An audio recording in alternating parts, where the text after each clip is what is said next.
Okay, the third step in this IRA approach is to reduce resistance. Identify possible obstacles and offer counter arguments.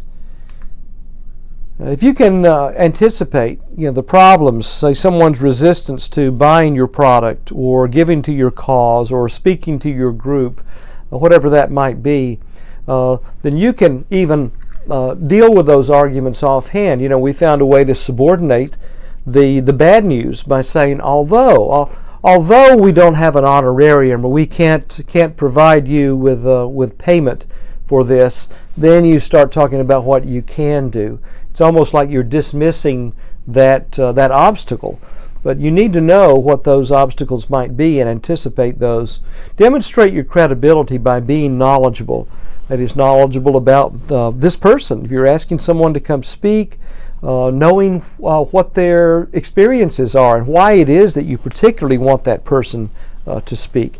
If it's a product you're trying to sell to someone, then knowing more about their business and what their needs are and how you know that this product, you believe that this product you're offering will help them. That, as opposed to just a blanket, we've got this product and we'd like for you to buy it. The more you know about their needs, the more, you've got a leg up on anybody else who hasn't gone to that trouble. It also reminds me of several years ago when we had a student. She went to a job interview and the person was asked the question, well, what do you know about our company? And of course, it's really it's a deal breaker. It'll end an interview really quickly if you don't know anything. You can always go online these days. There's really no excuse, or there's fewer reasons for excuse than ever before for not having your act together when you go into a job interview. In this particular case, this student took in something she'd picked up in managerial finance class and something she picked up in business policy and strategy, and she was able to say, well, here's what I understand about the company, and she went through and explained this analysis comparing that company to one of their top competitors. And needless to say, the interviewer was pretty dumbfounded by that, and needless to say, she ended up getting that job. In requesting favors or making recommendations, show how the receiver or others will benefit. I think you probably see some common themes along the way here. Tying your product, your appeal to reader benefits. It's just critical. Here's an example. Although your gift to the neonatal center is not tax deductible, it would help us purchase an intensive care ventilator that would be put to use immediately in caring for critically ill and premature newborn infants. I'd say particularly in this where you've dismissed the fact that, or the fact that the gift is not tax deductible.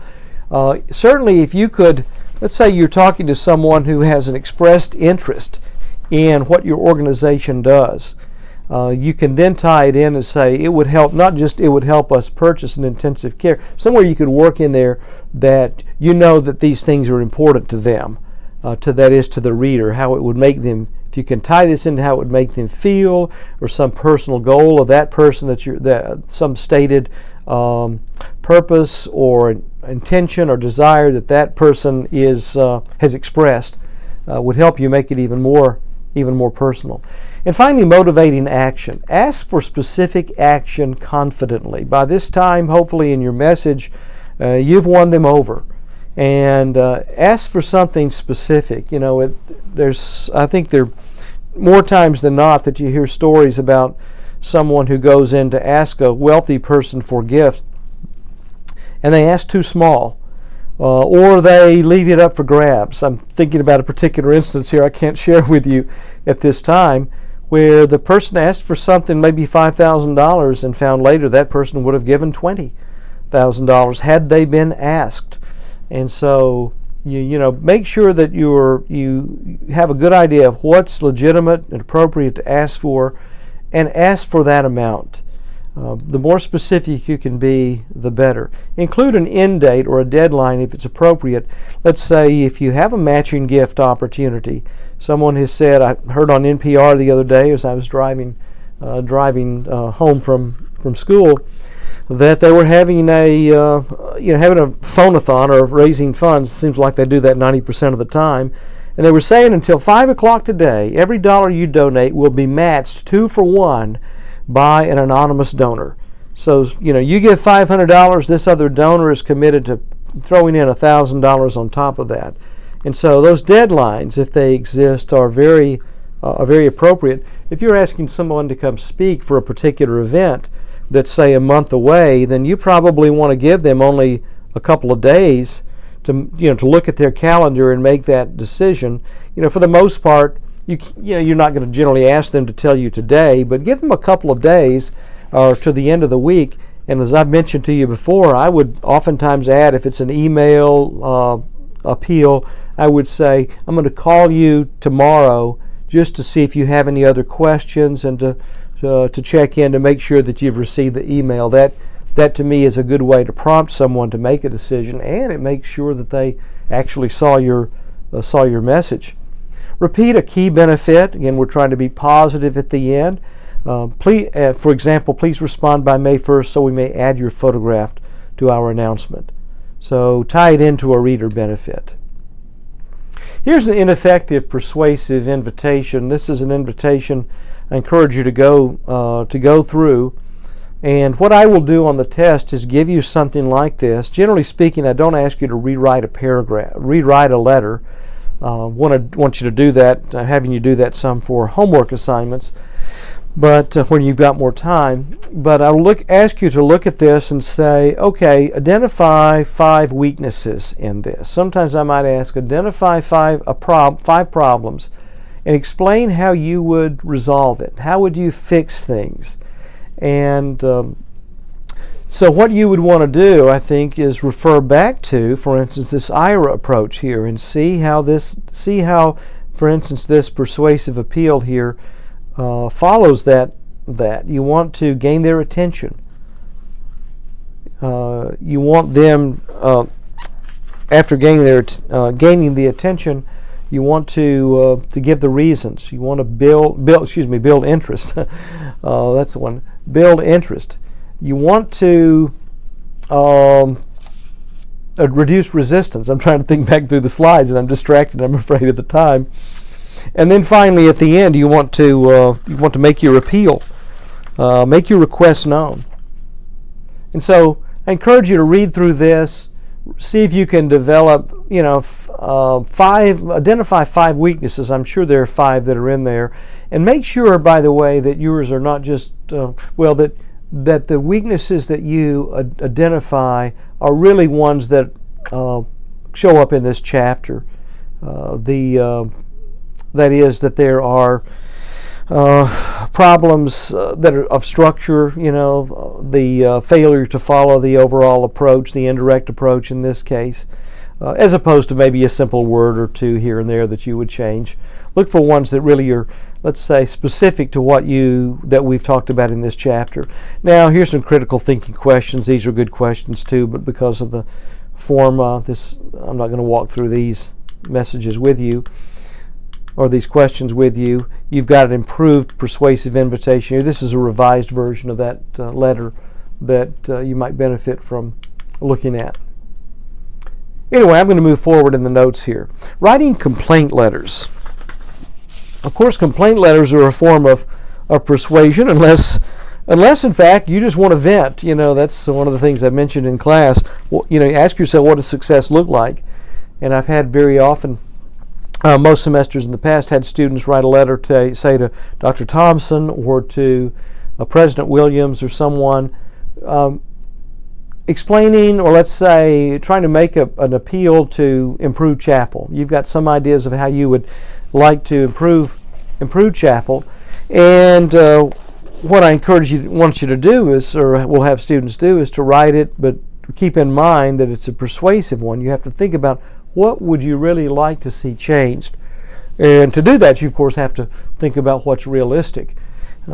They say there's no such thing as a stupid question, but if you go into a job interview and you know that the salary probably ranges maybe between $40,000 and $45,000, and you say, how about $90,000?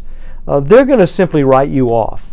That shows that you don't have a clue what's going on. So you need to make sure that your requests are reasonable, And when I'm dealing with students with regard to this chapel letter, to say, one thing is not going to happen. They're not going to abolish chapel. Not going to make it totally voluntary. If you ask for those things, you can just imagine that those are not considered to be realistic requests. So how can you otherwise, without addressing those two things or making those requests, how could chapel be improved? So it is when writing complaint letters, you have to decide, do I just want to complain? Do I want to see them change something? And there's a difference in the way that you would approach these things. Okay, how to write a good complaint letter. First of all, begin with a compliment, a point of agreement, statement of the problem, or brief review of the action that you've taken to resolve the problem. Well, this is dealing with all kinds of complaints. It could be a complaint with, let's say, the registration process, at the university or chapel or the cafeteria plans or whatever. Or it could be in a business context where there's a company policy that you would like to see changed. Maybe the way that a company takes requests of employees for vacation time. Think about, but see if you can begin with a compliment to those, to the people that you're dealing with, a point of agreement. We really all want a fair system here, that sort of thing. A statement, find some common ground. Provide identifying data. If there is a specific event that happened, maybe it's mispricing of an invoice, maybe it was a mistake that was made in filling an order, you've got that information and you should include that. Prove that your claim is valid. Explain why the receiver is responsible for that. That is, why it is that you are talking to this person, how it is that they've got the authority, you understand, to do something about it. It may be someone else who told you that. It may be someone lower down in the hierarchy of the business or the organization chart. Enclose copies of documents supporting your claim. Appeal to the receiver's fairness, ethical and legal responsibilities, and desire for customer satisfaction.